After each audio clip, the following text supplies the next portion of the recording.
transcription. Any average viewer who stumbles upon the Amazing World of Gumball might just think it's another kid's show. But beneath the surface lies some of the darkest episodes in cartoon history. With episodes that dive into existential horror, episodes that question the very nature of our reality, and so much more. Today, we're gonna go over the 10 darkest episodes of the show, starting with the puppets, and guess what? The people behind Don't Hug Me, I'm Scared helped make it. So yeah, this is gonna be disturbing. The episode starts with Gumball and Darwin digging through their attic when they find a box of creepy old puppets. Gumball wants nothing to do with them, but Darwin doesn't listen. He secretly takes the puppets and hides them in his pockets. Even though he doesn't have pockets, once Gumball leaves, Darwin starts playing with them, naming them Frank and Howdy, and while he voices them himself, he somehow gaslights himself into promising to never take them off again. That's something so dumb that only Darwin could do. The boys then go to school where Darwin struggles with simple things, like eating because, well, his hands are puppets now. And the puppets, they start reacting and their eyes narrow in anger when Gumball makes fun of the puppets at the table. Something is seriously wrong. Then, Darwin starts insulting Gumball, but he looks uncomfortable, like he's not in control. Gumball, thinking Darwin is just a jerk, slaps him with his meat. Wait, pause. Not like that. But later that night, things get even weirder. Darwin goes so far as to take a bath with the puppets, keeping his promise to always be with them. But when Gumball catches him talking to the puppets attack him. At this point, Darwin isn't acting like Darwin anymore. Gumball fights back, rips the puppets off him, and throws them in the trash. But things aren't gonna end that easy, because later that night, we see the puppets crawl out of the trash. This time, with their own voices different from the ones that Darwin gave him. Okay, the bedroom's just at the top of the stairs. Wait, back inside the house, we hear banging sounds. So naturally, Gumball goes to check it out, and when he goes downstairs, he finds one of the puppets smashing his game console. And who's holding the puppets now? Well, it's still Darwin. But something's different this time. The puppets claim Darwin isn't talking anymore. He's in their world now. And the only way to get him back, Gumball has to enter the puppet world.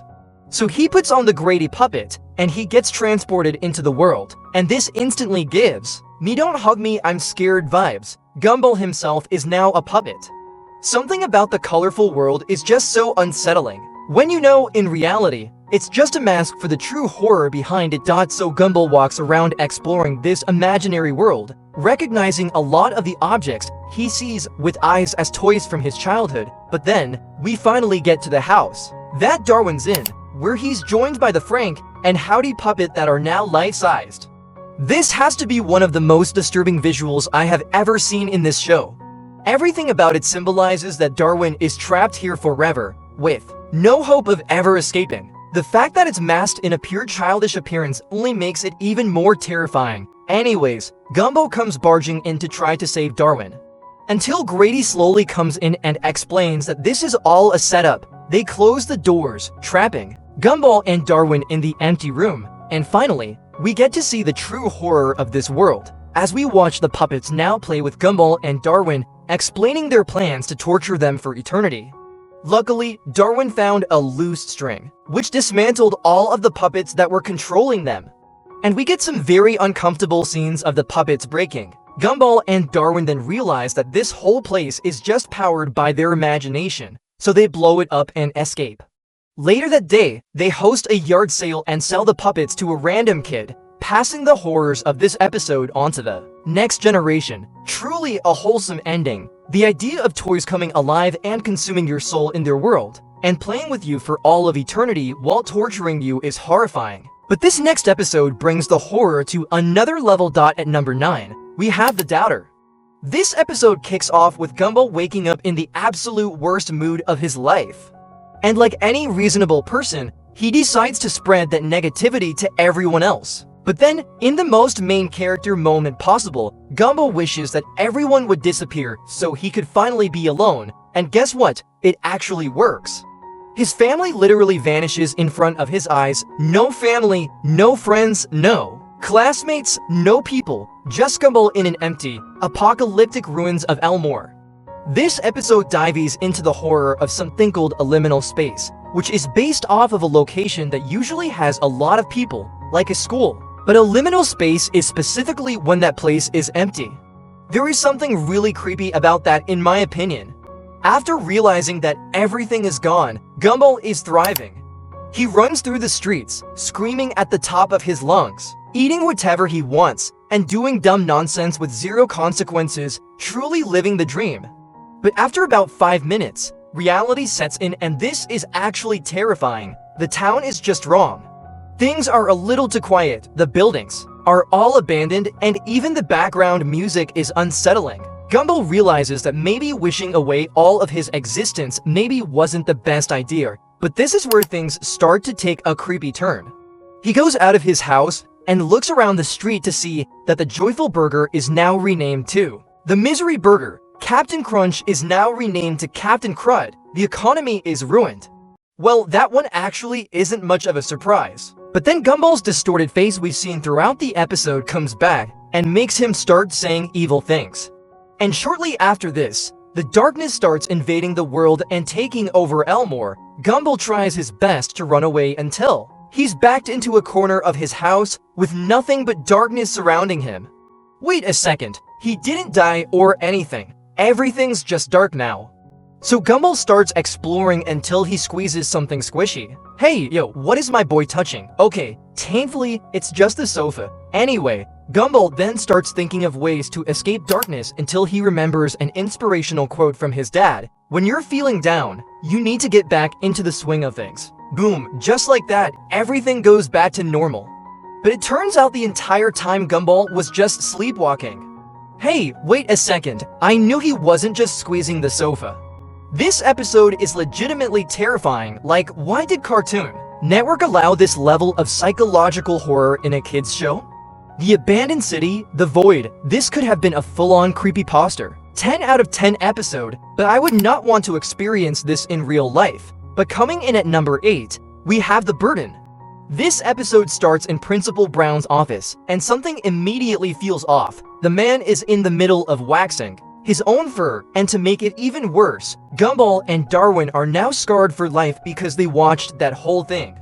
But before they can erase this out of their memories, Principal Brown gives them the task to watch the school hamster, Chris Morris, and he says they have to take care of him over the weekend. And the creators of the show give us a literal 10-second uncut shot of Chris Morris just staring at the camera menacingly. I already know bro's up to no good. This thing looks like it's seen horrors beyond human understanding. Gumball and Darwin, being the terrible pet sitters they are, take him away and now have to watch him for the whole weekend. Fast forward to the next day, and Gumball is on a date with Penny trying to impress her as usual. But for some reason, he decides to bring Chris Morris on their date. Why? I have no idea. Maybe he thought hamster sitting was a flex. They go on to keep taking care of Chris Morris for the rest of the day.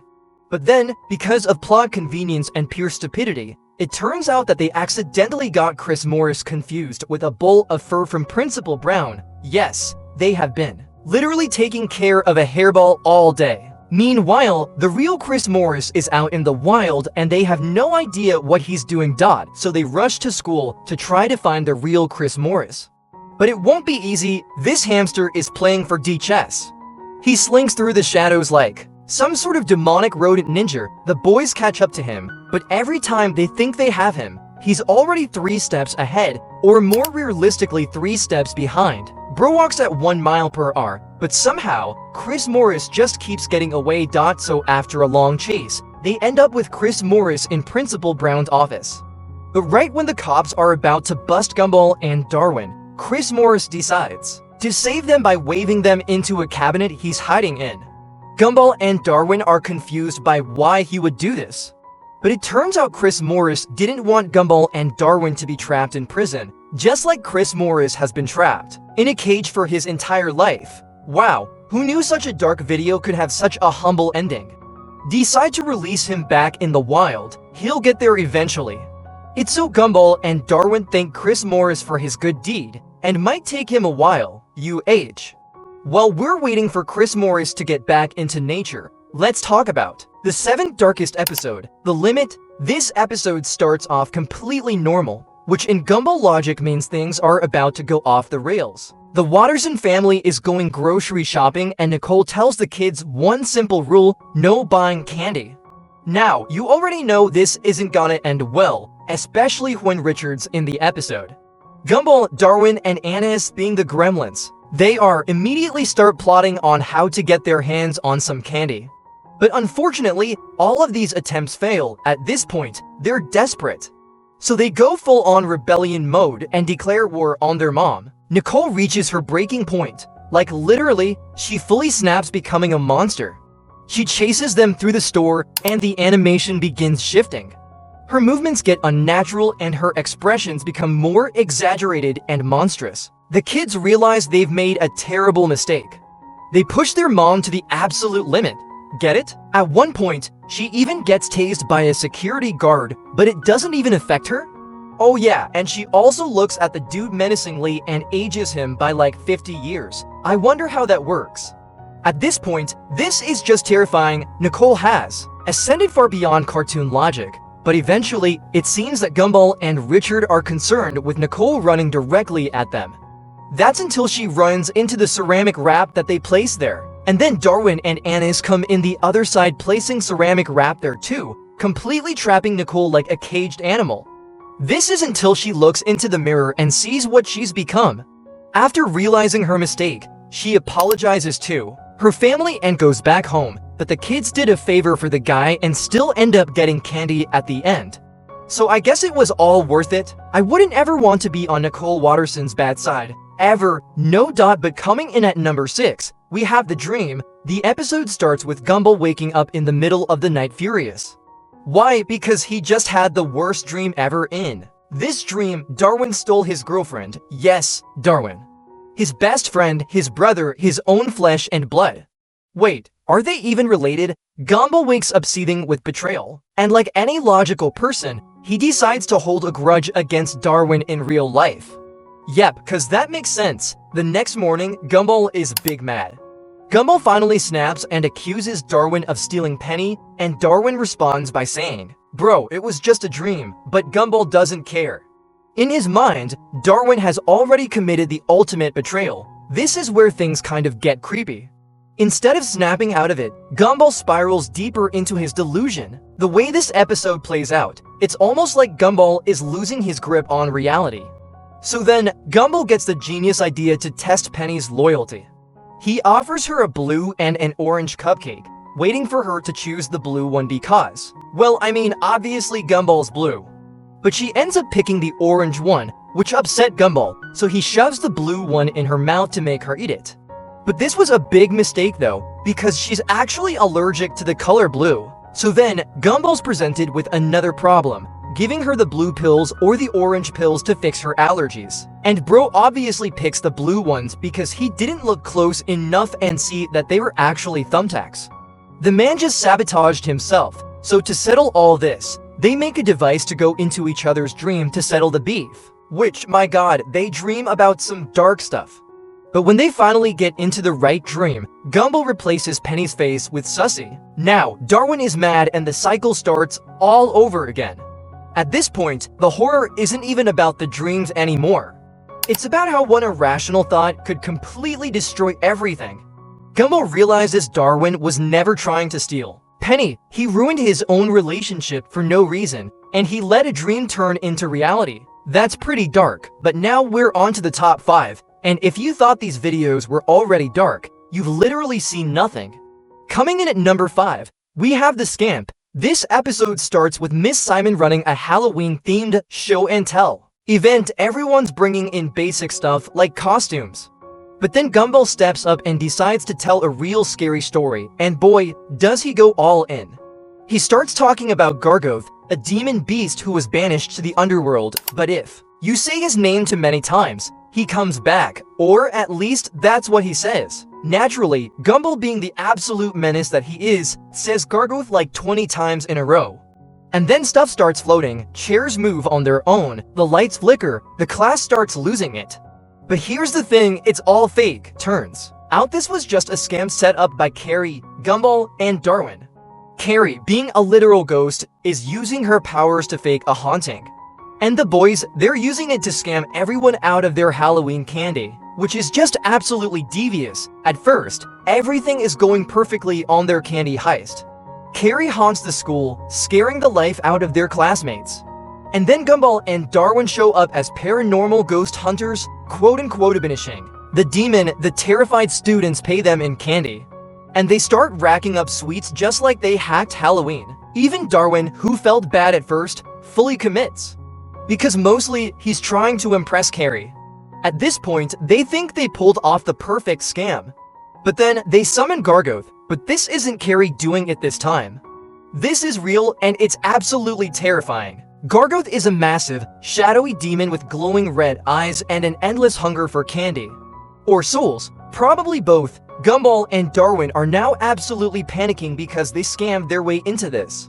But now, they can't scam their way out. Desperate to fix their mistake, the boys try to bribe Gargoth with candy. But here's the problem, he wants more, he's hungry. They dump all of the candy they scammed, but it's not enough. Gargoth demands something greater, and then Carrie steps forward. She offers herself as bride. Excuse me. Yes, Carrie literally agrees to marry a demon to save everyone. But just before the ceremony is complete, Gumball finds one last piece of candy and throws it at Gargoth, causing him to explode. The demon is defeated. The scam is over, everyone is safe, but at what cost? Alright, this next episode doesn't just get dark.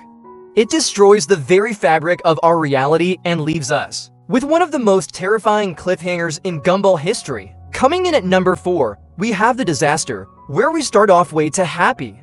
Which, as we all know, means something horrible is about to happen.